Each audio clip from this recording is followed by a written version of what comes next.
Hello guys, welcome back to the channel of Simran आयस। और आज हम लोग बात करेंगे शांति बिल के बारे में।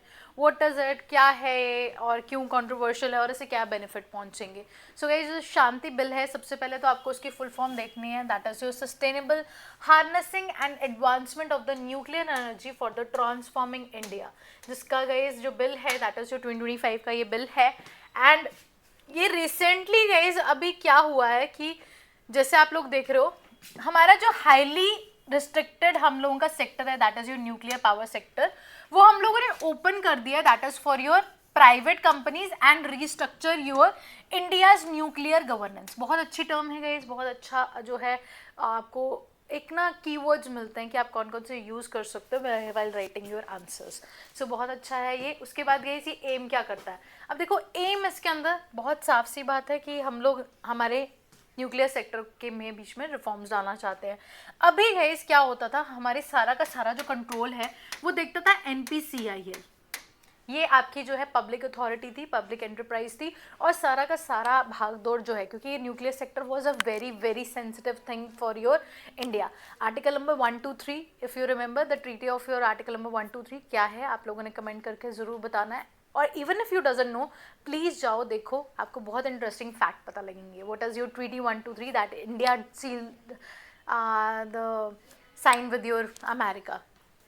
तो गाइस, ये बहुत ही सेंसिटिव है। अब यहाँ पे यही हमारा की प्रोविजन है कि अब इस बिल में हम लोग प्राइवेट और हमारे जो हमारे फॉरेन हमारे प्लेयर्स है, वहाँ पे हम आके इनकी जो मोनोपोली है एनपीसीएल की, उसको ख़त्म करें। ठीक है जी। हम लोग यहाँ पे एफडीआई जो है 49% गाइस यहाँ पे चाहते हैं कि इंट्रोड्यूस किए हैं हम लोगों ने। अब देखो, there are two kind of sectors. एक होता है गाइस हम लोगों का, दैट इज योर एफडीआई, और एक होता है एफआईआई। अब एफडीआई क्या है गाइस, जब आपके इन्वेस्टमेंट बीच में आती है आपकी कंट्री के अंदर। दैट मीन्स एफडीआई का मतलब दैट मीन्स कि आपकी एक लिवाइस कंपनी है, वो यहाँ आके अपनी एक फैक्ट्री खोलती है और वो फैक्ट्री के अंदर कोई गुड प्रोड्यूस करती है, तो वो एम्प्लॉयमेंट जनरेट करेगी। वो आपकी टेक्नोलॉजी लेके आएगी कि कैसे लिवाइस की पेंट्स बनती है या आपके जो भी कपड़े हैं वो कैसे फॉर्म होता है। तो ये लॉन्ग टर्म इन्वेस्टमेंट होती है। एफआईआई गाइस हम लोगों की एक ऐसी इन्वेस्टमेंट होती है जो आप सीधे शेयर मार्केट में इन्वेस्ट करते हो, रातों रात आप इन्वेस्ट कर सकते हो, रातों आप निकाल सकते हो। तो ये शॉर्ट टर्म होती है और काफ़ी अनस्टेबल होती है। हम लोगों का सबसे बड़ा बेनिफिट एफडीआई का इंट्रोड्यूस करने का ये होता है कि यहाँ पे जब कभी भी कोई सेक्टर में हम लोग एफडीआई लेके आ रहे हैं, तो उसके साथ टेक्नोलॉजी और कैपिटल इन्फ्लो दोनों आता है। पैसा तो आएगा ही, बट उसके साथ टेक्नोलॉजी भी आएगी, जो इसका आपके बिल का सबसे बेस्ट पार्ट है। Then is guys, that is your legal changes क्या होंगे। पहले सिर्फ हम लोगों के जो है दोनों लायबल होते थे, ऑपरेटर एंड योर सप्लायर। अब सप्लायर जो मतलब कि मशीन्स हम लोगों के सप्लाई करता था न्यूक्लियर रिएक्टर में, उसकी कोई भी रिस्पॉन्सिबिलिटी नहीं है। तो ये एक कंट्रोवर्शियल हम लोगों का जो है लीगल चेंज है, जो कि अभी हम लोग इसको एप्रोप्रिएट नहीं मानते। इंश्योरेंस का ये सिर्फ हम लोगों की 1500 करोड़ है एक एक्सीडेंट की, और वो भी बहुत बहुत ज़्यादा कम है।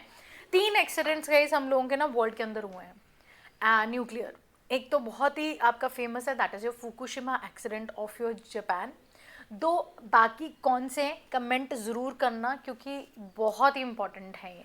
ठीक है जी, जो ये आपके दो सेक्टर्स हैं। उसके बाद गए इसके कोर फंक्शंस क्या हैं। कोर फंक्शंस जो है अभी तक हमारे direct department of your atomic energy के अंदर आता है। कौन सी मिनिस्ट्री के अंदर आता है, देखो इसको जाके, इंपॉर्टेंट है again. Then is guys significance क्या है। Significance as I told you 3 बड़े मेजर सिग्निफिकेंस है। कैपिटल आएगा, इनोवेशन होएगी, और एनर्जी सिक्योरिटी को सबसे ज़्यादा बूस्ट मिलेगा।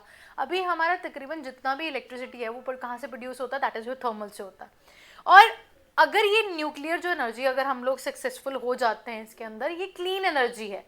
अनटिल और अनलेस कोई एक्सीडेंट ना हो, जैसे वर्ल्ड में सिर्फ 3 हुए हैं, हम नहीं चाहते इंडिया के अंदर ये और कहीं हो। तो गाइज अगर ये नहीं होता तो ये बहुत ज़्यादा बूस्ट करेगा हमारी एनर्जी सिक्योरिटी को। तो गाइस चैलेंजेस इसको लेके बहुत सारे हैं। सेफ्टी एंड लायबिलिटी कंसर्न्स हैं, सिक्योरिटी रिस्क बहुत ज़्यादा है, बहुत ज़्यादा लॉन्ग जेस्टेशन पीरियड है, क्योंकि वो शुरू होते होते जो बनाते बनाते हैं उसको बहुत ज़्यादा साल लग सकते हैं। Then is your regulatory and your governance capacity, ये भी एक बहुत बड़ा चैलेंज है। So guys, this is your learn by maps current affairs. आप लोग इसकी पीडीएफ जो है हमारी वेबसाइट से जाके परचेज कर सकते हो। Thank you so much, God bless you all.